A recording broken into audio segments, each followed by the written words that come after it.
Good morning all of you. तो कैसे हैं आप लोग? आशा करते होंगे आप लोग बहुत अच्छे होंगे, मस्त हैं। तो सबसे पहले आप लोग को हम ये बता देते हैं हमें पढ़ना क्या है। सर्वनाम। क्या पढ़ना है? सर्वनाम यानी कि प्रोनाउन। अगर सर्वनाम को अंग्रेजी में कहेंगे प्रोनाउन। क्या कहेंगे बाबू? प्रोनाउन कहेंगे।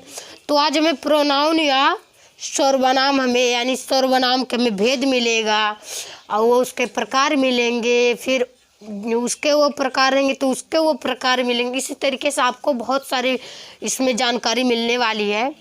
तो ये वीडियो देखिएगा। अगर आप लोग शुरुआत में ही देख रहे हैं, इसमें बहुत कुछ जानकारी आपको मिलेगा। शेयर कर दीजिएगा अपने दोस्तों को। क्या पढ़ रहे हैं? सर्वनाम। सर्वनाम को अंग्रेजी में कहते हैं प्रोनाउन। सर्वनाम को अंग्रेजी में क्या कहते हैं? प्रोनाउन। तो देखिए, सर्वनाम की परिभाषा आपको बताया जा रहा है बाबू। सर्वनाम की परिभाषा क्या होती है? संज्ञा के स्थान पर, संज्ञा के स्थान पर जो शब्द, संज्ञा के स्थान पर जो शब्द का प्रयोग किए जाते हैं, शब्द के प्रयोग किए जाते हैं, उन्हें क्या कहते हैं? सर्वनाम कहते हैं। उन्हें सर्वनाम कहते हैं। जैसे में देखिएगा, मैं, वह, किसकी आदि। मैं, वह, किसकी आदि।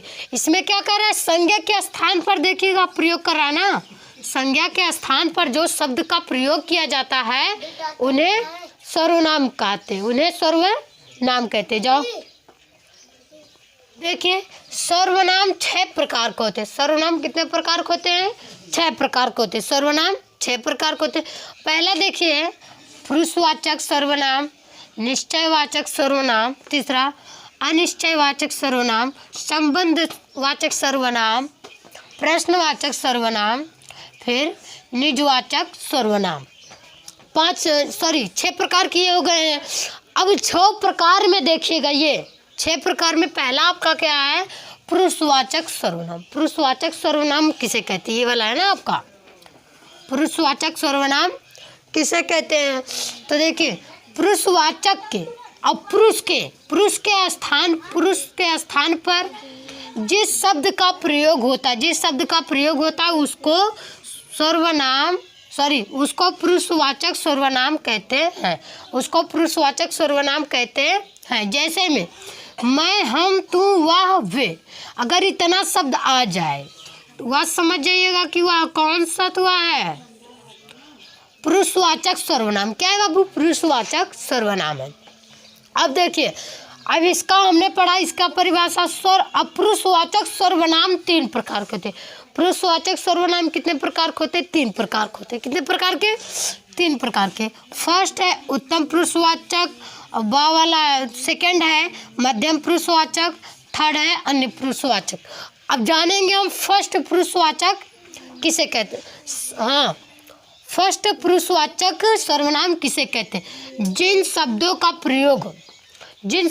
प्रयोग बोलने वाला अपने लिए करता है, यानी जिन शब्दों का प्रयोग बोलने वाला अपने लिए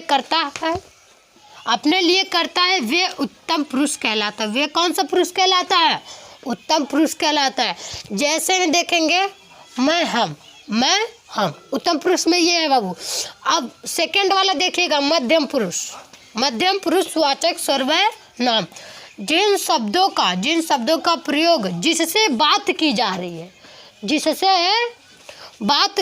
रही है उसके लिए होता है। उसके लिए क्या होता है? वे उत्तम पुरुषवाचक सर्वनाम कहलाते हैं। वह उत्तम पुरुषवाचक सर्वनाम कहलाते हैं।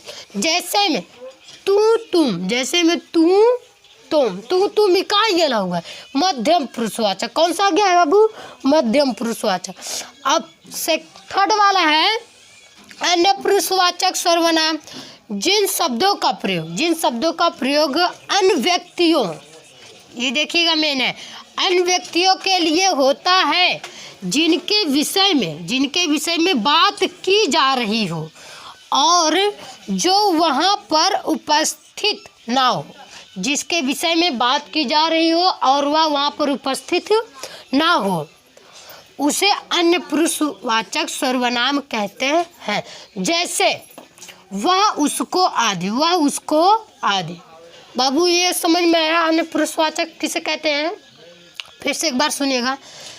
जिन शब्दों का प्रयोग अन्य व्यक्तियों के लिए होता है, जिनके विषय में बात की जा रही हो वह वहाँ पर उपस्थित ना। वहाँ देखिए निश्चयवाचक सर्वनाम, वे सर्वनाम जो किसी निश्चित वस्तु की ओर संकेत करता हो, संकेत कर रहा है, वो कौन सा कहलाएगा? निश्चयवाचक सर्वनाम कहलाते। जैसे वह वहाँ रहता है, वह वहाँ रहता है, अब ये क्या कर रहा है? संकेत कर, वह वहाँ रहता है, तो ये क्या कर रहा है बाबू? संकेत कर रहा है। निश्चित वस्तु को क्या कर रहा है? संकेत कर रहा है, तो वो क्या कहलाएगा? निश्चयवाचक सर्वनाम कहलाए। एक सूची इसका है, यह ये वह वे, यह ये वह वे, इसका क्या है? ये सूची, इसका क्या है? निश्चयवाचक का क्या है? सूची। आप लोग नोट में लिखेंगे, नोट करके लिखेंगे। निश्चयवाचक सर्वनाम का अन्य नाम संकेतवाचक सर्वनाम भी है, संकेतवाचक सर्वनाम भी है, इसको नोट करके लिखेंगे। तो यहाँ तक समझ। तो तीसरा में देखिए, तीसरा क्या है? अनिश्चयवाचक सर्वनाम। तीसरा क्या है? अनिश्चयवाचक सर्वनाम। अब जानेंगे अनिश्चयवाचक सर्वनाम की परिभाषा क्या है। तो देखिए, वे सर्वनाम जिनसे किसी निश्चित वस्तु की ओर संकेत नहीं होता, जिसे किसी निश्चित, जो निश्चित नहीं होती है यानी कि जमी होती है, निश्चित वस्तु की ओर संकेत नहीं होता है, वह क्या कहलाता? अनिश्चयवाचक सर्वनाम कहलाते। जैसे दूध में कुछ पड़ा है, जैसे दूध में कुछ, ये अनिश्चय। अब दूध रखा, उसमें आकर के कुछ अलग से पड़ेगा, वो निश्चित है ना भी, तो उसमें आकर कुछ अलग से, मतलब बाहर से कुछ आकर के उसमें गिर गया, तो वो क्या हो गया? अनिश्चयवाचक हो गया। सूची इसका कोई कुछ भी आकर के उसमें गिर पड़ा या फिर आ गया।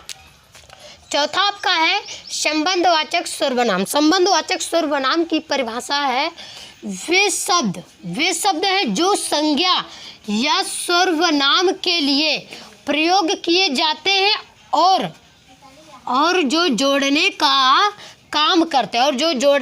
काम करते हैं, उसे संबंधवाचक सर्वनाम कहते हैं, वह कहलाता है। जैसे यह वह आदमी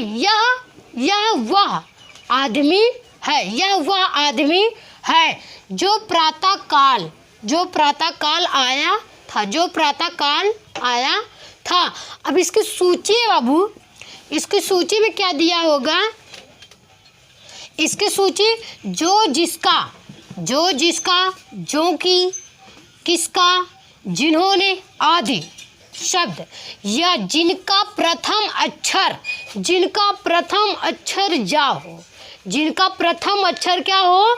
जा हो या जा से आरंभ होता है, वह संबंधवाचक सर्वनाम कहलाता, वह संबंधवाचक सर्वनाम कहलाता।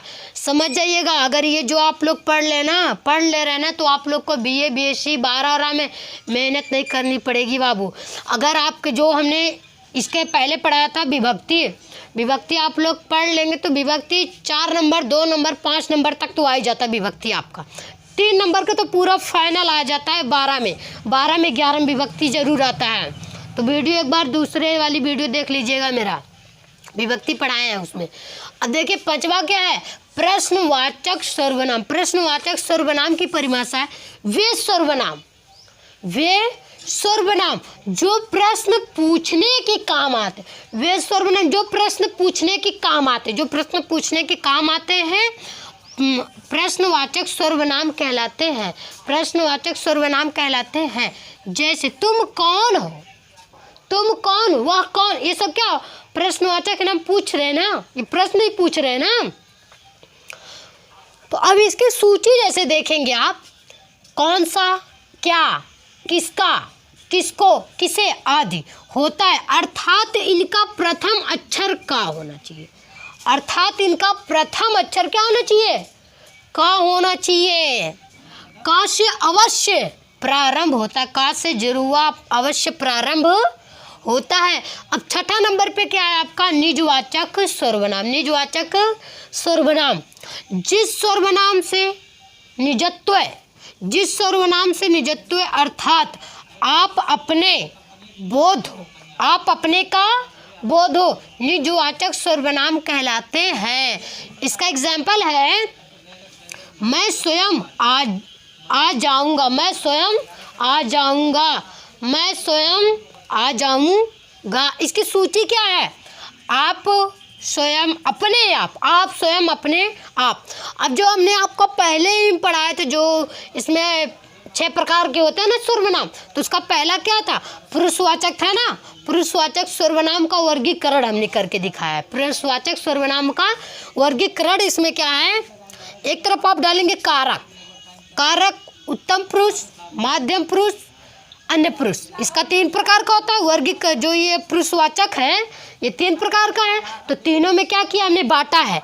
क्या क्या? उत्तम, मध्यम, अन्य। ये अब एक साइड कारक लिख दीजिएगा। कारक क्या चीज? कारक। कारक में कर्ता कर्म संबंध। इसमें कर्ता क्या हो रहा है और कर्म इसका क्या है और इसका संबंध क्या है। ठीक, ये चीज आपको पता। अब उत्तम पुरुष में देखिए एक वचन डालिएगा और बहुवचन। कितने वचन? एक वचन और बहुवचन डालिएगा।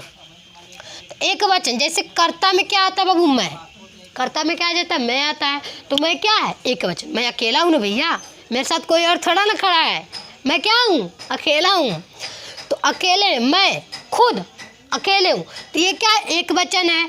अब हम, यानी हम नहीं लोग कहते, हम लोग, हमने, ऐसे आते हैं ना, बात आता हम, हमने।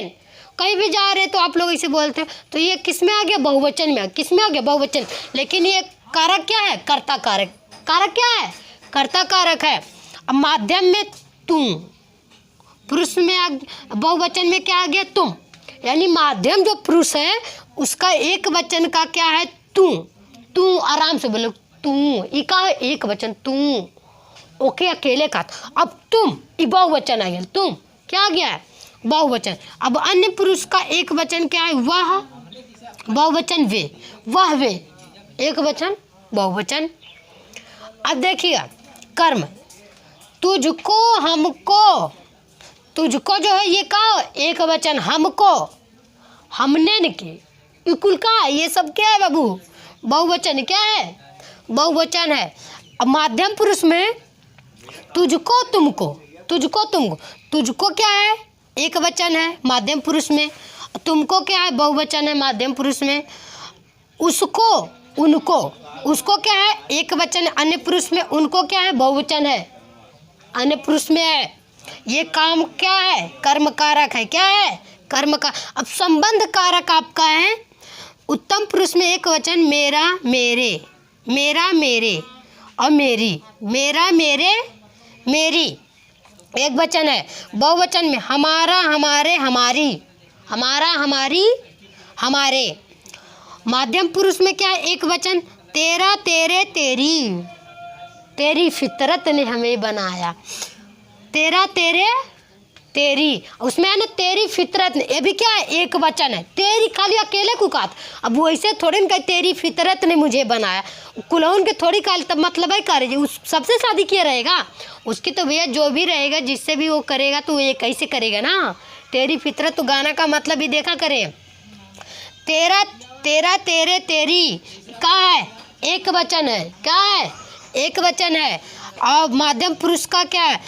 तुम्हारा, तुम्हारी, तुम्हारे, बहुवचन है। क्या है? बहुवचन है माध्यम पुरुष। अन्य पुरुष में उसका, उसकी, उन, उसके, इका कुल एक वचन का है। बहुवचन में उनका, उनका, उनकी, उनके, उनका, उनकी, उनके, इकुल का है वो बहुवचन है। इधर बहुवचन है, ये क्या है? एक वचन अन्य पुरुष में। अब इसका संबंध क्या है बाबू? अब इसका कारक क्या है? संबंध कारक है। क्या है? संबंध कारक है। तो अब आपको नेक्स्ट वाली हेडिंग आप लोग डालेंगे सर्वनाम का पदान्वय। सर्वनाम का पदान्वय यहाँ तक नोट कर लिए। जल्दी से इसी तरीके से स्ट्रक्चर बनाइएगा और फर्स्ट ऑफ ऑल लिखना स्टार्ट कर दीजिए। क्यों भाई बैठे क्यों हो? लिखना स्टार्ट कर दो, बैठिए मत। चलिए ठीक है। अब उसके नीचे से आप लोग लिखेंगे सर्वनाम का पदान्वय। अब इसका मतलब वो उसको आप लोग पढ़े, उसका पूरा क्या उसमें दिया क्या, ये चीज़ आपको दिया है, बताया जाएगा। संज्ञा शब्दों की, संज्ञा शब्दों की भांति सर्वनाम शब्दों का भी पदान्वय होता है। शब्दों का भी पदान्वय होता है। सर्वनाम का लिंग, वचन और कारक वही होता है जो उसी संज्ञा का होता है जिसके बदले में वह प्रयुक्त हुआ है, जिसके बदले में वह प्रयुक्त हुआ है। अब सर्वनाम शब्दों का आदर्श पदान्वय क्या है? सर्वनाम शब्दों का आदर्श पदान्वय नंबर 1 में आप डालेंगे कौन कह सकता है, कौन कह सकता है कि कल क्या होगा, कौन, फिर का, क्या, 3 चीज आपको मिला। पहले कौन क्या है ये देखेंगे। प्रश्नवाचक सर्वनाम पुल्लिंग है, क्या है? पुल्लिंग एक वचन कर्ता कह सकता है, कर्ता क्या कह सकता है, क्रिया का करता है, ये क्या है? क्रिया का करता है। अब दूसरा में क्या, दूसरा क्या है आपका? क्या, दूसरा क्या? प्रश्नवाचक सर्वनाम पुल्लिंग एक वचन कर्म कारक होगा, क्रिया का कर्म है, ये क्रिया का कर्म है। नंबर 2 में उसकी किताब कुर्सी पर है, उसकी किताब कुर्सी पर है, उसकी किताब कुर्सी पर है। अब यहाँ पढ़ क्या रहा है? उसकी किताब कुर्सी पर है, उसकी किताब कुर्सी पर है। अब उसकी पुरुषवाचक सर्वनाम अन्य पुरुष यानी पुल्लिंग एक वचन संबंध कारक, ये क्या है? संबंध कारक यानी किताब से संबंध, ये किससे संबंध है? किताब से संबंध है, किससे संबंध है? किताब से संबंध है। तो आज आपका यहाँ पे ख़त्म हो गया ये वाला लेसन। अब अगले से कल आप लोग पढ़ेंगे विशेषण। क्या पढ़ेंगे? विशेषण, विशेषण यानी एडजेक्टिव, एडजेक्टिव आप लोग को अब इसके बाद पढ़ाया जाएगा एडजेक्टिव। ये तो आप लोग को पूरा याद कर लीजिएगा बढ़िया से। इसके बाद आप लोग को पढ़ाया जाएगा विशेषण, एडजेक्टिव।